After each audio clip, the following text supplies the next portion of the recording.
अस्सलामुअलैकुम वरहमतुल्लाहि वबरकातुहू। बिस्मिल्लाहिर्रहमानिर्रहीम। ऐसे कौन से 5 लोग हैं जिनकी नमाज कबूल नहीं होती और क्या हम भी उनमें से एक तो नहीं? ये जानना हमारे लिए बहुत जरूरी है। दोस्तों, हदीस शरीफ में मौजूद है कि 5 लोगों की नमाज अल्लाह की बारगाह में कबूल नहीं होती। 5 लोगों की नमाज दुनिया में ही उनके मुंह पर मार दी जाती है।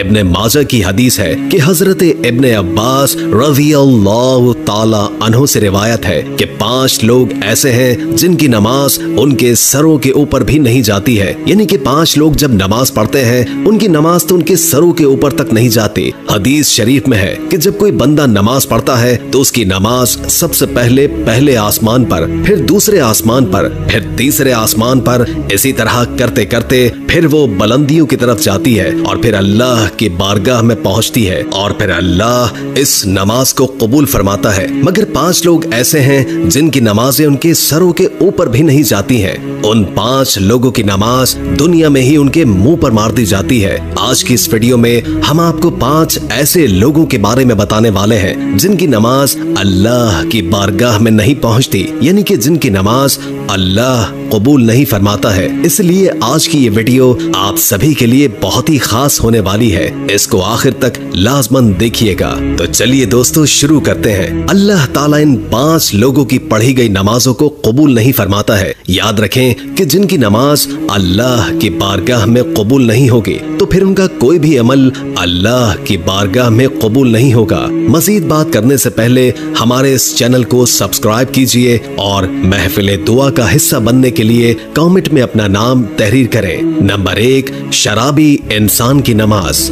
दोस्तों, सबसे पहला इंसान है शराबी, यानी कि जो शख्स शराब पीता है और शराब का कारोबार करता है। ऐसे शख्स की नमाज भी अल्लाह की बारगाह में कबूल नहीं होती है। ऐसे शख्स की नमाज को इस दुनिया में ही उसके मुंह पर मार दिया जाता है। याद रखें कि जब तक कोई शराबी इंसान अल्लाह से सच्चे दिल से तौबा नहीं कर लेता है, जब तक वो शराब पीना नहीं छोड़ देता, तब तक उसकी नमाज उसके सर के ऊपर से नहीं जाती है। यानी कि तब तक ऐसे इंसान की नमाज अल्लाह की बारगाह में नहीं पहुंचती है। दोस्तों, किसी जमाने में एक सूदखोर शख्स था जो नमाज का पाबंद था, लेकिन पैसा जब उसके पास ज्यादा आने लगा तो उसने शराब पीना शुरू कर दिया। यानी कि वो हर वक्त शराब के नशे में रहने लग गया। एक दिन वो शराब के नशे में धुत होकर सीढ़ियों से नीचे उतर रहा था कि एकदम से वह मुंह के बल जमीन पर गिरा और वहीं मर गया। उसका बेटा कई रोज तक अपने बाप के गम मनाता रहा। एक दिन बेटे ने बाप को जब ख्वाब में देखा तो पूछा, अब्बा आपके क्या हाल है? तो बाप ने कहा कि ना पूछ बेटे, मेरी नमाजों का मुझे कुछ भी फायदा ना हुआ। मैं शराब के नशे में सीढ़ियों से नीचे उतर रहा था, बजाय जमीन के गिरने के मैं सीधा जहन्नुम में गिर गया। इसलिए याद रखें कि जो शख्स शराब पीता है वो इस दुनिया में भी जलील और रुस्वा होता है और कल आखिरत में भी इतना बड़ा जलील होगा कि उसकी नमाजें उसके मुंह पर मार दी जाएंगी। यानी कि उसकी कोई भी इबादत अल्लाह की बारगाह में कबूल नहीं होगी। नंबर 2, वालिदैन को सताने वाला। दोस्तों, दूसरा इंसान वो है जो अपने वालिदैन को रुलाता है, माँ बाप को सताता है, माँ बाप से नाराज रहता है। ऐसे शख्स की नमाज को भी अल्लाह दुनिया में ही उसके मुंह पर मार देता है। याद रखें कि जिस इंसान से उसके वालिदैन नाराज रहते हैं उस इंसान से अल्लाह और अल्लाह के रसूल भी नाराज होते हैं, और जिस इंसान से अल्लाह नाराज होगा तो फिर उस शख्स की नमाज कैसे कबूल होगी? उसकी दुआ अल्लाह की बारगाह में कैसे कबूल होगी? हरगिज नहीं। ऐसे शख्स का कोई भी अमल अल्लाह की बारगाह में कबूल नहीं होगा। इसलिए जिन जिन के माँ बाप उनसे नाराज हैं तो खुदारा वो अपने माँ बाप को आज ही राजी कर ले, वरना आपकी भी नमाज अल्लाह की बारगाह में कबूल नहीं होगी। नंबर 3, शौहर से नाराज बीवी। दोस्तों, तीसरा इंसान वो औरत है जो इस हाल में रात गुजारती है कि वो अपने शौहर से नाराज होकर सो जाए, यानी कि वो अपने शौहर से नाराज होकर रात गुजारे, तो ऐसी औरत की नमाज भी अल्लाह की बारगाह में कबूल नहीं होगी। आजकल देखने में आता है कि मियाँ बीवी छोटी छोटी बातों पर नाराज हो जाते हैं और कई कई सालों तक आपस में नाराज रहते हैं। कई बार तो इनकी नाराजगी तलाक तक पहुंच जाती है। तो ऐसी औरतों के बारे में फरमाया गया है कि अगर कोई औरत अपने शौहर से नाराज होकर रात गुजारे तो ऐसी औरत पर अल्लाह के फरिश्ते रात भर लानत करते रहते हैं और ऐसी औरत की नमाज अल्लाह की बारगाह में कबूल नहीं होती। और इसके साथ ही शौहर की नमाज भी अल्लाह की बारगाह में कबूल नहीं होती। जो अपनी बीवी पर जुल्म करता है उसको रुलाता है, अल्लाह पाक ऐसे इंसान की नमाज भी अपनी बारगाह में कबूल नहीं फरमाएगा। एक रोज मदीना शहर में एक शख्स गरीबी से तंग आकर अपनी बीवी को मार रहा था। बीवी जोर जोर से रो रही थी। तभी वहाँ से हजरत अली करमुल्लाह वजहुल करीम का गुजर हुआ। आपने जैसे ही औरत के रोने की आवाज सुनी तो आप उसके घर के दरवाजे पर पहुंचे। आपने देखा कि एक शख्स अपनी बीवी को मार रहा है। हजरत अली ने पूछा, ऐ शख्स, ये तू क्या कर रहा है? तो वो शख्स कहने लगा, या हजरत अली, जब से ये बदबख्त मेरे घर में आई है तब से मेरे घर से अमीरी का जनाजा निकल चुका है, गुर्बत उरूज पर आई है, तब से मैं गरीब हो गया हूँ। तो ये सुनकर हजरत अली करमुल्लाह वजहुल करीम ने फरमाया, ऐ शख्स, याद रखना, इंसान के खुद ऐसे कई गुनाह होते हैं जो अल्लाह को बहुत नापसंद होते हैं। उन्हीं की वजह से फिर अल्लाह ऐसे शख्स के घर में गुर्बत भेज देता है। इन्हीं में से एक काम बीवी पर जुल्म करना है, यानी कि बीवी को मारना पीटना। ऐ शख्स जो अपनी बीवी पर जुल्म करता है उसके घर से बरकत इस तरह खत्म हो जाती है जिस तरह आग लकड़ी को खा जाती है। और याद रखना कि ऐसे शख्स का कोई भी अमल अल्लाह की बारगाह में कबूल नहीं होता है जो अपनी बीवी को रुलाता है। नंबर 4, दिखावे की नमाज।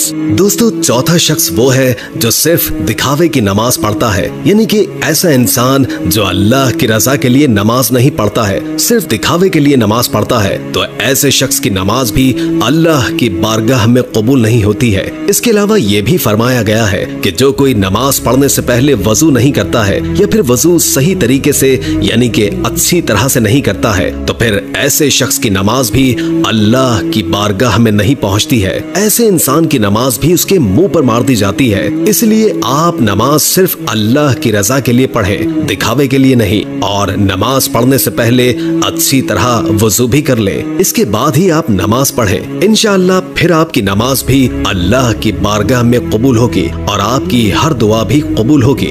नंबर 5, सूदखोर की नमाज। दोस्तों, 5वां इंसान है सूदखोर। याद रखें कि जो इंसान सुबह शाम सूद के पैसे खाता है, सूद के पैसों से पेट भरता है, तो ऐसे शख्स के बारे में फरमाया गया है कि जो शख्स सूद के पैसे खाता है ऐसे शख्स की नमाज को भी अल्लाह उसके मुंह पर मार देता है। यानी कि ऐसे शख्स की नमाज भी अल्लाह की बारगाह में कबूल नहीं होती है। आपको मालूम है कि सूद हराम है और हराम खाने वाले शख्स की नमाज अल्लाह तबारक व तआला की बारगाह में कभी कबूल नहीं होती है। इसके अलावा दोस्तों, इब्न माजा हदीस शरीफ में हजरत इब्न अब्बास रज़ियल्लाहु ताला अन्हु से रिवायत है कि मस्जिद के ऐसे इमाम की नमाज भी अल्लाह की बारगाह में कबूल नहीं है जो मुजरिम होता है, जो शरीयत के खिलाफ काम करता है, यानी कि वो तरह तरह के गलत काम करता है जिसकी वजह से लोग इस इमाम को नापसंद करते हो। तो फिर ऐसे इमाम की नमाज भी उसके मुंह पर मार दी जाती है। यानी कि मस्जिद के ऐसे इमाम की कोई भी नमाज अल्लाह की बारगाह में कबूल नहीं होती है। दोस्तों, आजकल ऐसे बहुत से लोग हैं जो मस्जिद के इमाम तो होते हैं लेकिन वो शरीयत के खिलाफ काम करते हैं और फिर जब उन्हें इमामत से हटा दिया जाए तो फिर वो फितना और फसाद पैदा कर देते हैं। लेकिन अगर किसी इमाम के अंदर वाकई में कोई खराबी नहीं है, सिर्फ लोग हसद और जलन की वजह से उससे नफरत करते हैं, उससे दुश्मनी रखते हैं, तो फिर ऐसे इमाम के लिए ये मसला नहीं होगा। दोस्तों, याद रखें कि ये लोग ऐसे हैं जिनकी नमाजें उनके सरों के ऊपर भी नहीं जाती हैं। उनकी नमाजों को दुनिया में ही उनके मुंह पर मार दिया जाता है। तो आप आज ही से अल्लाह से सच्चे दिल से तौबा कर लें और अगर ऐसी कोई आदत भी आपके अंदर पाई जाती है तो इससे तौबा करें ताकि आप अगली नमाज पढ़ें तो आपकी नमाज भी कबूल हो और वो रोज़े क़यामत, रोज़े महशर आपकी शफाअत का बाइस बने।